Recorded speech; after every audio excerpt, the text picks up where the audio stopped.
Now then, settle in with your tea and give me a few minutes. Mrs. Rebo's here, and there's something weighing heavily on my heart that needs saying.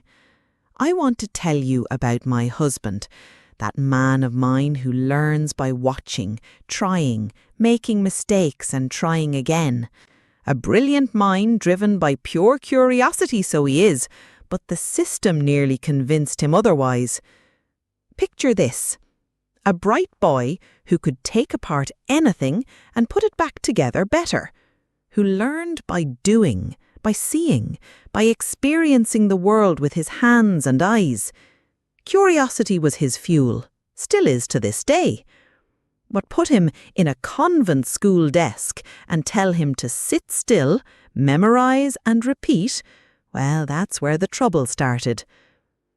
They didn't mean harm. Bless their hearts, they thought they were educating him.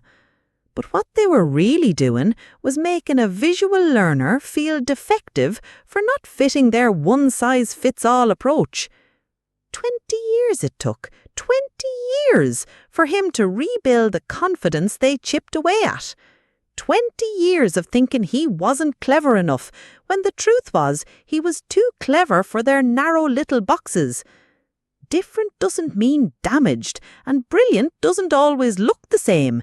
But try explaining that to a system built for one type of mind.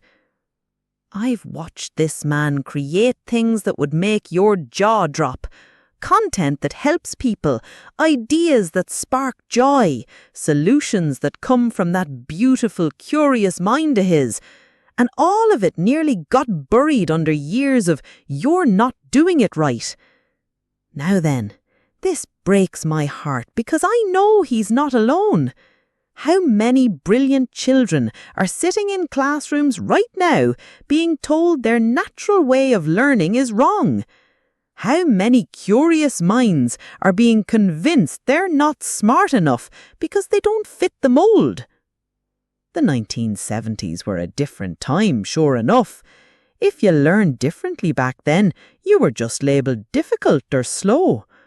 Rudolf Steiner's ideas about different learning styles, hippie nonsense they called it, too soft, too understanding. But here's what I want to say to every parent listening. Your child's mind is not broken if it works differently. That fidgety little one who can't sit still, that dreamer who learns through stories, that hands-on child who needs to touch everything, they're not defective. I could feel it in me waters when I first met my husband. Here was a man whose natural curiosity had been beaten down by years of being told he was doing everything wrong. But curiosity is a gift, not a problem to be fixed. Schools have improved since then, thank goodness. We understand more about different learning styles now, about neurodivergence, about the beautiful variety of human minds. But the scars remain for so many adults who were told they weren't good enough. To those adults still carrying those wounds, listen to me now. You weren't broken then, and you're not broken now. Your mind works exactly as it's meant to work. The system failed you, not the other way around. And to the parents of children who think differently, protect that spark. Fight for accommodations. Celebrate their unique way of seeing the world. Don't let anyone convince your child that different means less than. My husband found his voice through the internet, through creative expression, through finally having tools that matched his visual, hands-on way of learning. But imagine if he'd had that support from the beginning. Imagine how many brilliant minds we've lost because they were forced into the wrong-shaped holes. Here's what troubles me most. We're still doing this.